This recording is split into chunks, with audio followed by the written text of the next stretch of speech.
নমস্কার বন্ধুরা, জ্যোৎস্না রীতিকথায় একটি নতুন পর্বে তোমাদের সকলকে স্বাগত জানাই।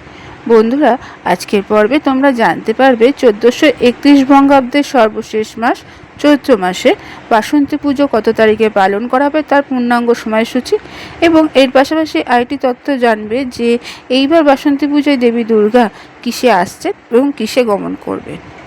তাই আজকের পর্বটি যদি তোমাদের ভালো লাগে তাহলে অবশ্যই সবার কাছে শেয়ার করে দেবে, লাইক করে দেবে, আর পাশের বেল আইকনটিকে অবশ্যই প্রেস করে রাখবে যাতে পরবর্তী এইরকম কোনো ভিডিও নোটিফিকেশন সবার আগে তোমাদের কাছে পৌঁছে যায়। বন্ধুরা, কথাই আছে না, বাঙালির 12 মাসে 13 পার্বণ, যার মধ্যে একটি অন্যতম হলো বাসন্তী পুজো।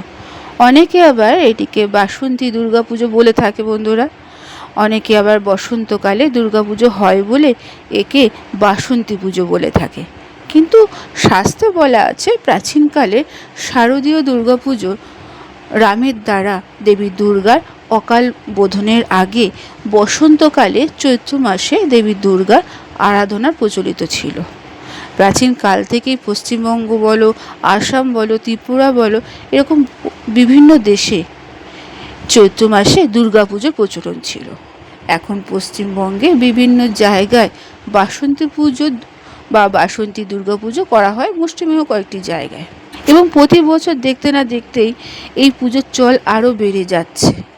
তাই 1431 বঙ্গাব্দে শেষ মাস অর্থাৎ চৈত্র মাসে, ইংরাজি মাস এপ্রিল মাসে শুরুর দিকেই হচ্ছে এবারে বাসন্তী পুজো। এইবার আমরা জেনে নেব বন্ধুরা বাসন্তী পুজোর পূর্ণাঙ্গ সময়সূচি। শরৎকালে অনুষ্ঠিত হওয়ার দুর্গাপুজো বাঙালির সব থেকে বড় ও সর্বশ্রেষ্ঠ উৎসব হলেও বর্তমানে পশ্চিমবঙ্গে বিভিন্ন জায়গায় বাসন্তী পুজো হয়ে থাকে। এইবার বাসন্তী পুজোর ষষ্ঠী তিথি পড়েছে 3রা এপ্রিল 2025, বাংলার 20শে চৈত্র 1431 বঙ্গাব্দ। বাসন্তী পুজোর সপ্তমী তিথি পড়েছে ও নবপত্রিকা স্নান হবে 4ঠা এপ্রিল 2025, বাংলার 21শে চৈত্র 1431 বঙ্গাব্দ।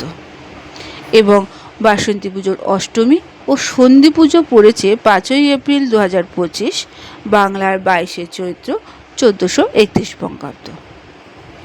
এবং বাসন্তী পুজোর নবমী তিথি পড়েছে 6ই এপ্রিল 2025, বাংলার 23শে চৈত্র 1431 বঙ্গাব্দ।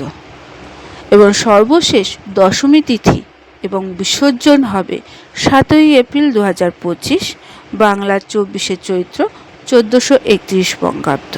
এক্ষেত্রে উল্লেখ আছে যে বন্ধুরা পঞ্জিকা অনুসারে এই বছর দেবী দুর্গা হাতির পিঠে করে আসছেন এবং গমন করছেন হাতির পিঠে করেই। প্রচলিত বিশ্বাস অনুসারে এরকম যদি হয়, দেবী যদি হাতির পিঠে করে আসেন এবং হাতির পিঠে করেই যান, তাহলে ধনধান্য অর্থ বৃদ্ধি হয় বাংলার বুকে। বন্ধুরা, আজকের পর্বটি এখানেই শেষ করলাম। এতক্ষণ আমার ভিডিওটি দেখার জন্য ও শোনার জন্য তোমাদের অসংখ্য ধন্যবাদ।